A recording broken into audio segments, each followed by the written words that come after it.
Bismillahirrahmanirrahim. Alhamdulillahilladzi massala al-asya'a bil asya' wa qaddara al-aghniya'a wal fuqara' wa khalaqal ulama'a wal juhala'. Wassalatu wassalamu ala sayyidina Muhammadin sayyidil mursalin wal anbiya' wa ala alihi wa ashabihi wattabi'in khairul ashab wal ali wal atba'. Amma ba'du.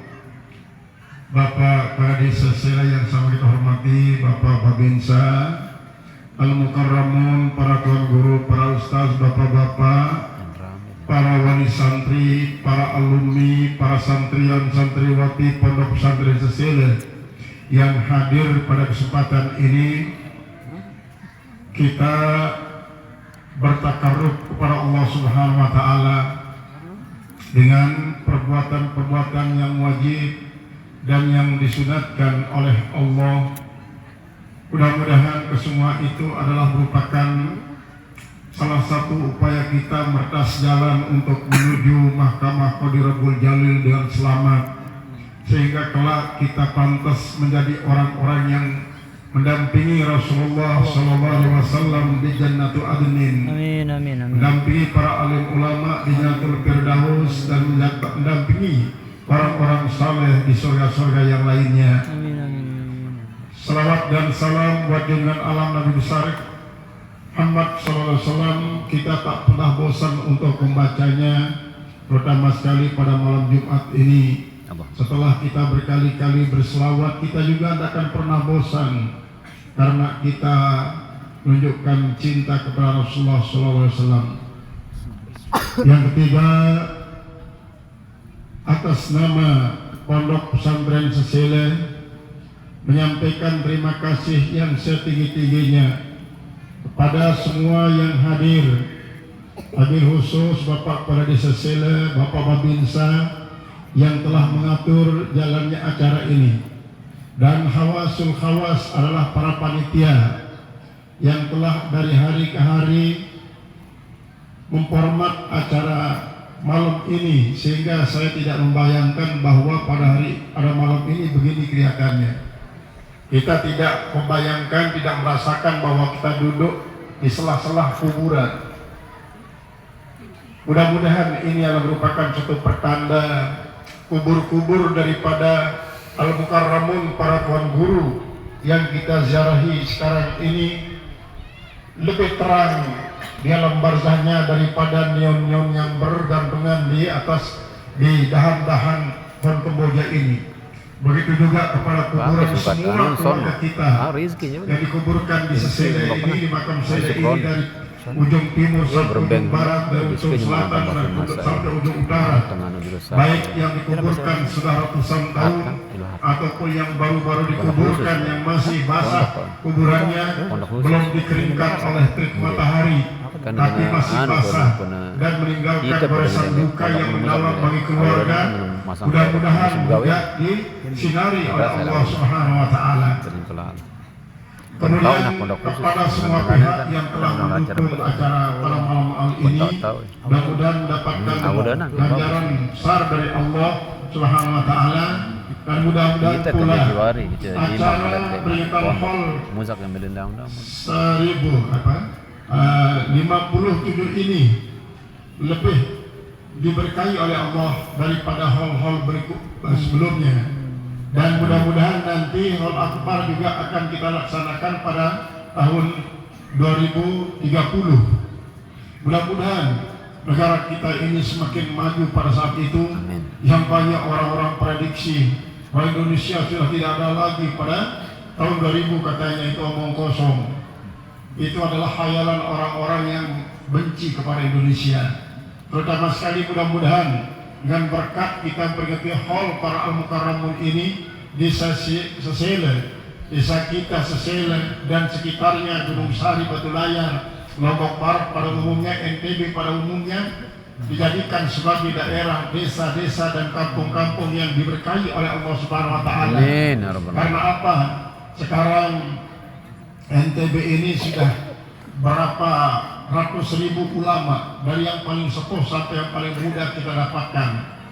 Sehingga mudah-mudahan dengan berkat para ulama ini Allah Subhanahu wa taala menjadikan daerah kita Nusa Tenggara Barat, kemudian Lombok Barat pada khususnya, Gunung Sari Batu Layar, Desa Sela lebih khusus, pada paling khususnya, karena dari sinilah muncul pertama kali tuan guru yang ada di Lombok. Jadi Tuan Guru Abdul Halim yang kita sekarang ini ziarahi dengan para zuriyah dan para talamisnya, itu sekaligus kita adalah memperingati haul daripada guru beliau, termasuk guru beliau Tuan Guru Haji Abdul Latif yang ada di grup baru, Tuan Guru Muhammad Amin, Tuan Guru Umar Kelayu, dengan para zuriyah masing-masing.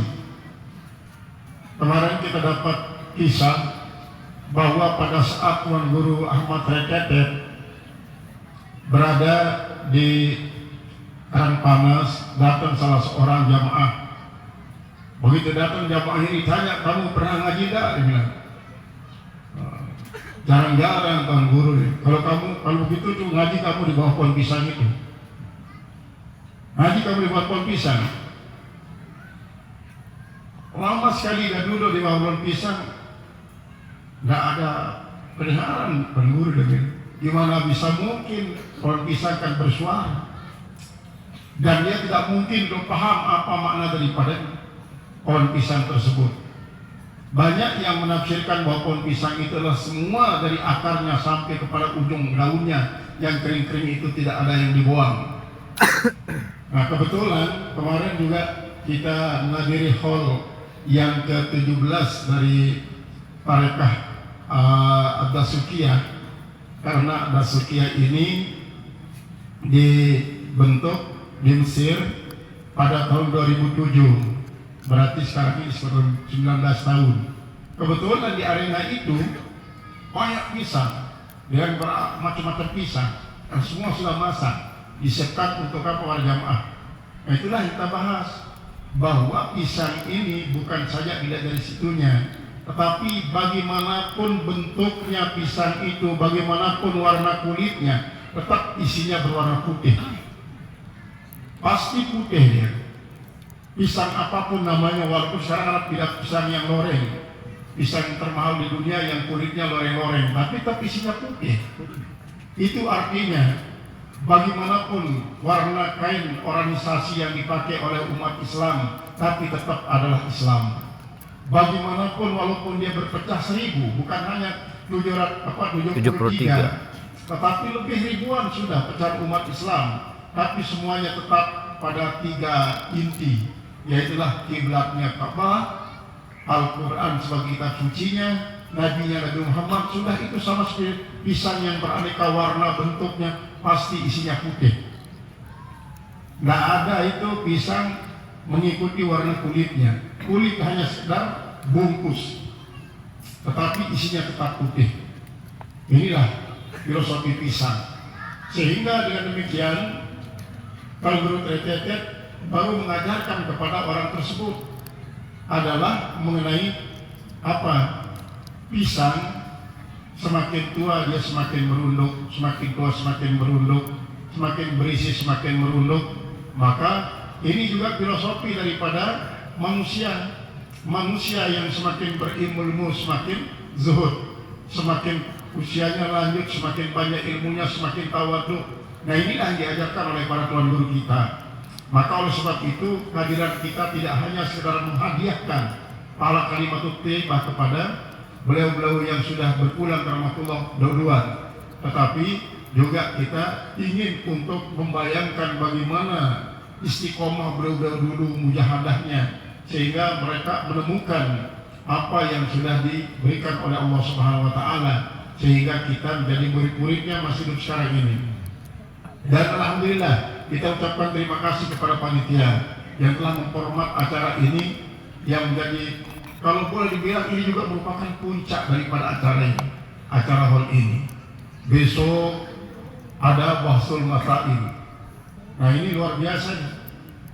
Temanya atau apa yang sangat-sangat kontemporer, yaitu masalah childfree.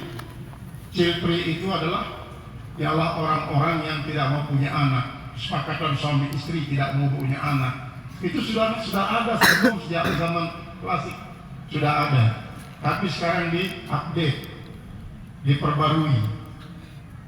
Kita lihat nanti bagaimana para ulama-ulama muda memberikan pembahasan berdasarkan literatur yang ada atau mungkin pola pikir baru, sehingga perbedaan pendapat sejak dulu tentang Cilpri ini adalah studi bahasa.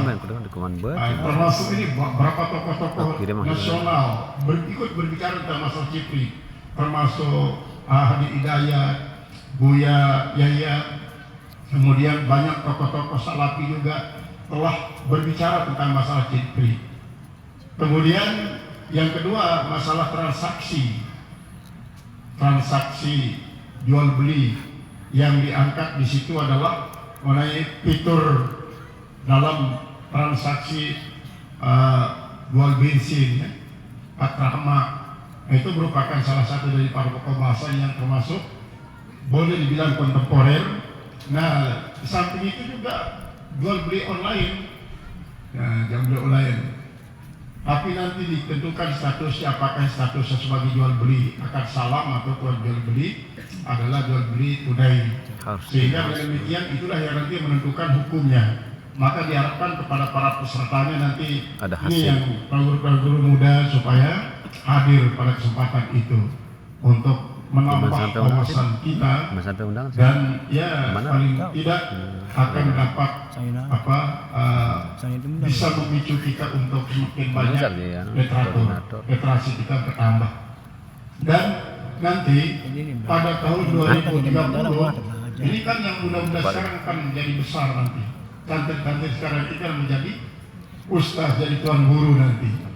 Kami yang tua-tua sudah mungkin semakin tua pada tahun 2030. Yang penting adalah bagaimana kita masih hidup pada saat itu.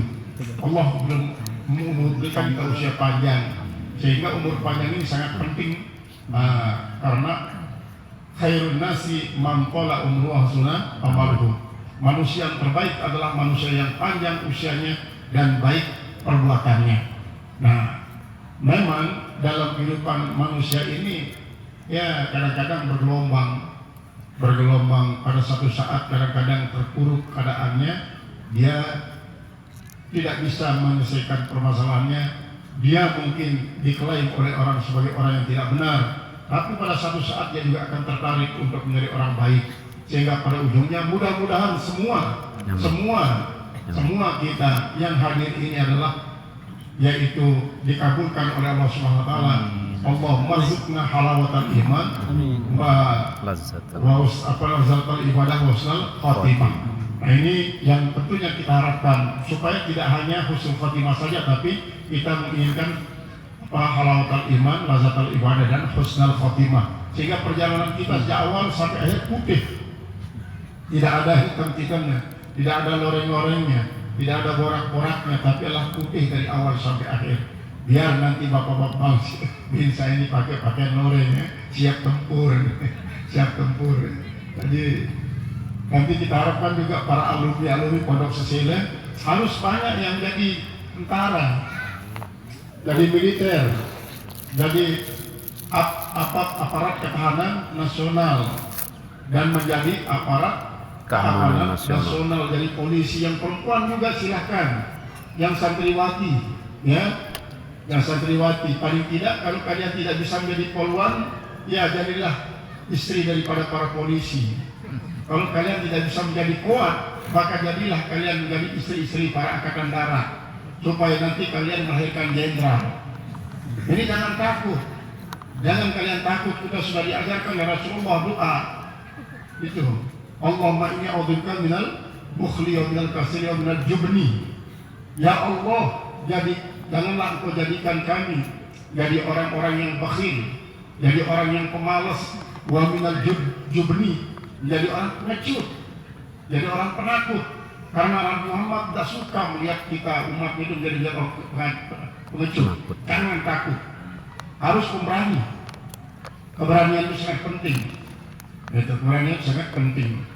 Maka oleh sebab itu kepada para santriwan dan santriwati, Nanti kalau kalian sudah tamat, silahkan persiapkan diri sebaik-baiknya masuk di dunia militer. Itu sangat penting untuk bela negara. Bila perlu kalian menjadi apa? Menggali rudal Indonesia. Itu lihat itu. Ada dari Jawa Timur yang namanya Tika, yang namanya Halimah, dari rudal Iran, menjadi apa? Pencipta rudal di Irak. Dia apa? Dia belajar dari petasan ternyata. Dia belajar bikin rudal itu oleh Tika dari Jawa Timur itu. Dia menjadi pencipta rudal di Irak. Dia belajar dari petasan. Jadi mercon. Dari mercon dia belajar. Akhirnya sekarang banyak sekali ciptaannya. Banyak lagi itu para perempuan-perempuan Indonesia yang diambil oleh orang luar negeri. Untuk apa? Menciptakan alat-alat perang. Maka para santriwan-santriwati sini ini kita harapkan kalian memiliki apa? Semangat kedirgantaraan, selamat kedirgantaraan. Jadi pada kalian harus berani, siapkan mental, fisik dari sekarang. Kalau kalian jurusan IPA misalnya masuk di Akabri, di Taruna Akabri, kita ingin lihat kalian menjadi bela Yuda, bela negara. Ini yang diwariskan oleh Al-Baquratul Guru Abdul Halim. Ketika zaman penjajah, beliau itu memimpin pergerakan untuk menghadang penjajah, sehingga tidak pernah penjajah itu masuk ke Indonesia atau ke ini ke Sela, kecuali dulu pada waktu ini sampai dibakar barat kubur sehingga dikatakan Gubuk Kotong itu. Di waktu itu adalah orang-orang Belanda menembak Tabib Nurisa dengan peluru timah tidak bisa tembus. Akhirnya Tabib Nurisa mengeluarkan pedangnya lalu memenggal leher si jenderal Belanda itu. Akhirnya dengan leher yang sudah terputus, kudanya kembali ke Karangjangkong. Itu sebagai Karangjangkong.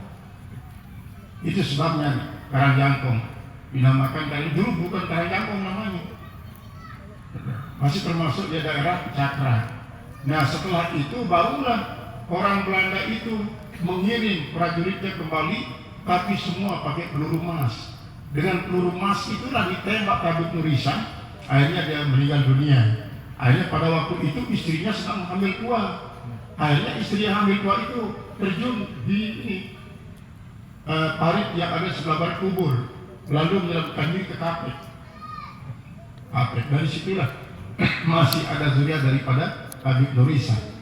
Nah ini artinya pada waktu itu Al-Maqrul atau Abdul Halim sempat bersama para teman-temannya menghadang prajurit tersebut karena terlalu banyaknya. Akhirnya dia lolos sampai di Gubuk Kotong, dibakar.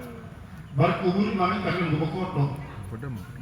Itu sehingga sejarah ini harus bukan membuat kita menjadi emosi, dendam dan lain sebagainya, tapi untuk menjadi spirit bahwa pemuda-pemudi Sesela, para santriwan dan santriwati pondok pesantren Sesela harus menjadi apa?